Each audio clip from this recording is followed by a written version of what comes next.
রয়েছে, তাদের আয়োজক এবং যারা চট্টগ্রামের রাজনীতিতে নতুন করে এনসিপির সাথে যোগদান দিচ্ছেন তাদের প্রতি আন্তরিক শুভেচ্ছা এবং কৃতজ্ঞতা এবং ধন্যবাদ জ্ঞাপন করছি।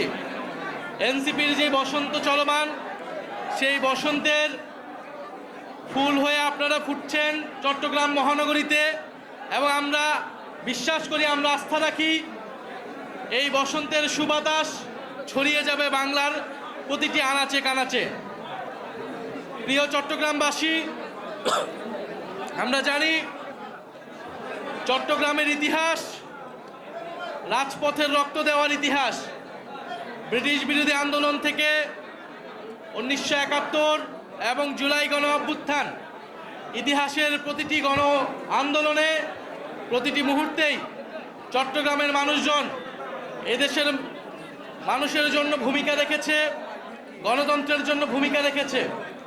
চট্টগ্রামের ইতিহাস হাবিলদার রজব আলীর ইতিহাস, সূর্য সেন এবং প্রীতিলতার ইতিহাস।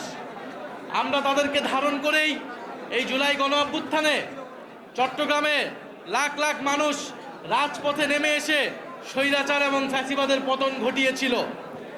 আমরা সেই জুলাই গণ অভ্যুত্থানের সেই সাহসিকতা, সেই প্রতিরোধ, প্রতিবাদ এবং বিদ্রোহকে ধারণ করে চট্টগ্রামকে সংগঠিত করব বলে আশা ব্যক্ত করছি। প্রিয় চট্টগ্রামবাসী, আজকে বাংলাদেশে নতুন করে আবার সংকট তৈরি হয়েছে। আপনারা দেখছেন সংসদে আপনাদের বৃহত্তর চট্টগ্রামের সন্তান তিনি রাগঢাক ছাড়াই বলে ফেললেন যে তারা নির্বাচনের জন্য সংস্কার প্রশ্নে তখন জনগণের কাছে কমিটমেন্ট দিয়েছিলেন,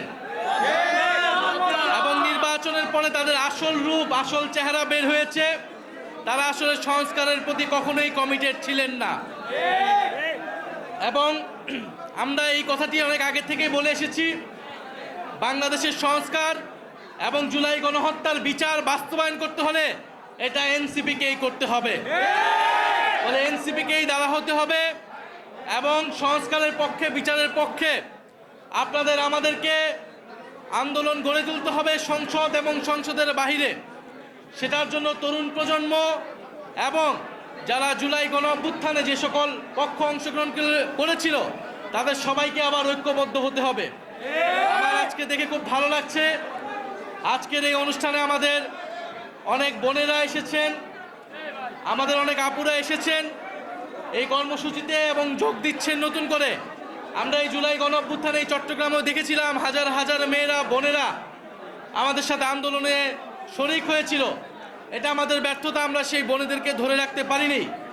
আমাদেরকে সেই বোনেদেরকে আবারও রাজনীতিতে নিয়ে আসতে হবে এবং তাদের জন্য উপযুক্ত পরিবেশ, নিরাপদ পরিবেশ নিশ্চিত করতে হবে। সেটা আমরা পারবো তো ইনশাল্লাহ? ইনশাল্লাহ আমরা পারবো। দেশে হামের প্রকট ছড়িয়ে গিয়েছে, শতাধিক শিশু মারা গিয়েছে। আমরা একটা কথাই বলতে চাই, এই হামের এই সংকটের জন্য প্রকৃতভাবে যে দোষী তার বিচার নিশ্চিত করুক সরকার, কিন্তু কেবল পূর্ববর্তী সরকারের উপর দায় চাপিয়ে দিয়ে এই সরকার তার নিজের কোনো দায় নেবে না, এটা হতে পারে না। আপনারা প্রয়োজনীয় ব্যবস্থা নিন, তদন্ত করুন, যে দোষী তার বিচারের আওতায় আনুক। আমরা চাই না আর একটি শিশুও হামের জন্য মারা যাক। প্রয়োজনীয় ব্যবস্থা নিশ্চিত করুন, আইসিইউর ব্যবস্থা নিশ্চিত করুন। বাংলাদেশে আমরা চাই না নতুন করে আর কোনো শিশু মারা যাক বা অসুস্থ হোক। প্রিয় চট্টগ্রামবাসী, আপনারা জানেন যে পশ্চিম বাংলায় খুব সাম্প্রতিক সময়ে একটি নির্বাচন হয়েছে। বাংলাদেশের পার্শ্ববর্তী এলাকা হিসেবে পশ্চিমবঙ্গ আমাদের জন্য অত্যন্ত গুরুত্বপূর্ণ। সেই নির্বাচন তাদের অভ্যন্তরীণ বিষয়, কিন্তু নির্বাচন নিয়ে আমরা এই জন্য কোনো কথা বলতে চাই না।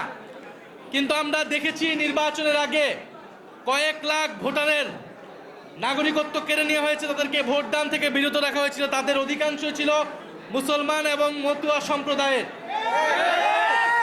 এবং আমি সংসদেও এটা বলেছি, আমরা বলেছি এই যে মুসলমানদেরকে সেখানে নির্যাতন করা হচ্ছে, তাদের ভোটাধিকার কেড়ে নেওয়া হচ্ছে, এটার প্রভাব বাংলাদেশেও পড়বে। এবং নির্বাচনের পরেও সেখানে মুসলিম নির্যাতন হচ্ছে, মতুয়া, দলিত সম্প্রদায়, সংখ্যালঘু সম্প্রদায়ের উপর নির্যাতন করা হচ্ছে। আমরা একটা কথা সুস্পষ্টভাবে বলতে চাই, আপনাদের উদ্দেশ্যে বলতে চাই, পশ্চিমবঙ্গের এই নির্বাচনের ফলাফলের পরে বাংলাদেশের দায়িত্ব অনেক বেড়ে গিয়েছে। বাংলাদেশকে দায়িত্বশীল আচরণ করতে হবে। বাংলাদেশের স্বাধীনতা, সার্বভৌমত্ব, এদেশের হিন্দু, মুসলমান, বৌদ্ধ, খ্রিস্টান সকলের নিরাপত্তা এবং নাগরিক অধিকার নিশ্চিতের দায়িত্ব আমাদেরকে নিতে হবে। এবং আমাদের শত্রুপক্ষ যারা বাংলাদেশ বিরোধী, বাংলাদেশের স্বার্থ বিরোধী, তারা নানা উস্কানি দিবে, নানা সাম্প্রদায়িকতা ছড়ানোর চেষ্টা করবে, তারা নানা প্রোপাগান্ডা করবে। আমাদেরকে এই বিষয়ে সচেতন থাকতে হবে। আমরা এটা দেখিয়ে দিব দক্ষিণ এশিয়ায় সংখ্যালঘুদের জন্য সবচেয়ে নিরাপদ স্থানটি হবে এই বাংলাদেশ। বাংলাদেশকে বাংলার মুসলমান, দলিত, মতুয়া সম্প্রদায় সকলের দায়িত্ব নিতে হবে এবং তাদের অধিকারের পক্ষে কথা বলতে হবে।